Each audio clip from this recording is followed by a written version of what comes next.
Do not let your temporary situation disrupt who God has called you to be. It may seem as if all hope is lost every time you take one step forward. It seems as if you find yourself with two steps backward. What God has for you is greater than where you're coming from. The scripture says He will open the windows of heaven and pour down blessings we do not have room enough to contain. We can see this in the scripture how Joseph was rejected by his own brothers because he had several dreams how God was going to, make him head over his brothers. And he decided to tell his brothers his dreams because he couldn't keep his mouth shut. Afterwards, his brothers became jealous. Joseph the dreamer, they called him. His brothers decided to get rid of him. And then Joseph was sold to the Canaanites for 20 pieces of silver. Joseph found himself in the Potiphar's house where he was working and serving as a slave. But of course, he was serving diligently. And then the Potiphar's wife decided to go to bed with Joseph. Potiphar's wife tried everything, but Joseph said one thing. He said, I will not sin against God and my master. At that point, he would have done it and the Potiphar would not have found out. But he decided he was going to be faithful to his God. Let me pause here for a minute. A lot of us find ourselves in situations whereby we would have done something and then nobody would find out. But the Potiphar's wife lied against him, laid an allegation against him that he tried to rape her.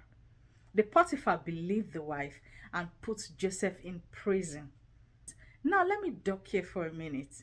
When we find ourselves in situations that seem like we are in a pit, when things are not going well, the environment we find ourselves in, the things are not working well for us, what do we do at that point?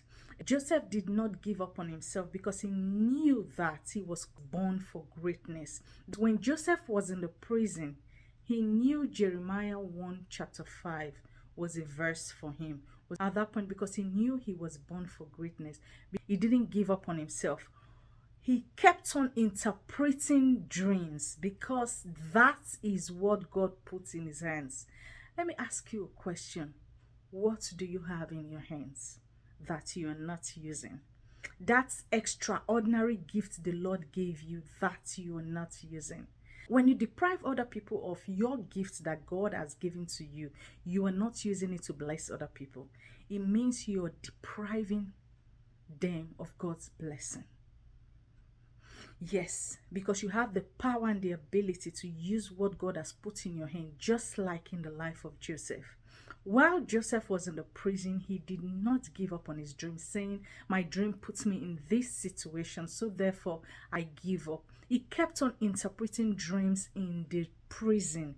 When Pharaoh had a dream and nobody could interpret Pharaoh's dream, somebody remembered that there is a little boy in the prison who knows how to interpret dreams.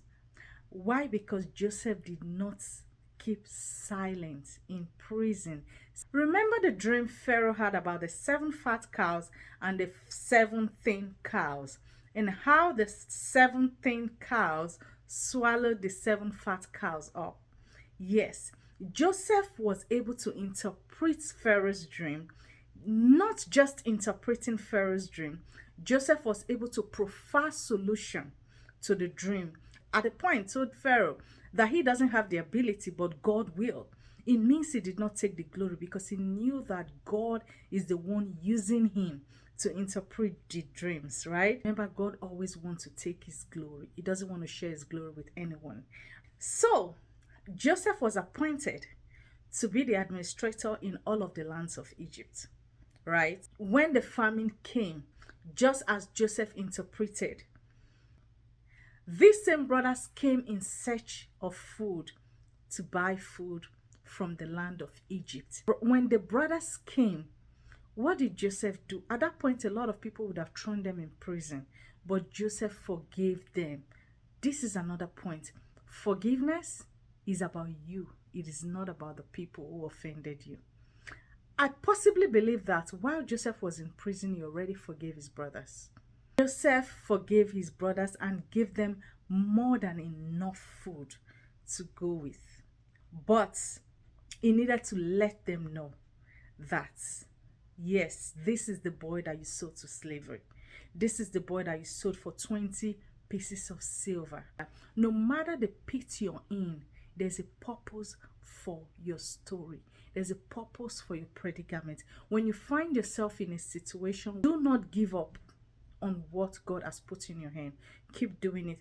What do you have in your hands that you're not using? What has God given you? What talents do you have that you are not using? Again, you're depriving other people of God's blessings. Use them and bless someone. That if you use what God puts in your hand, God will not only show up, but it will open the windows of heaven and pour down blessings you don't have room enough to contain, just like He did in the life of Joseph.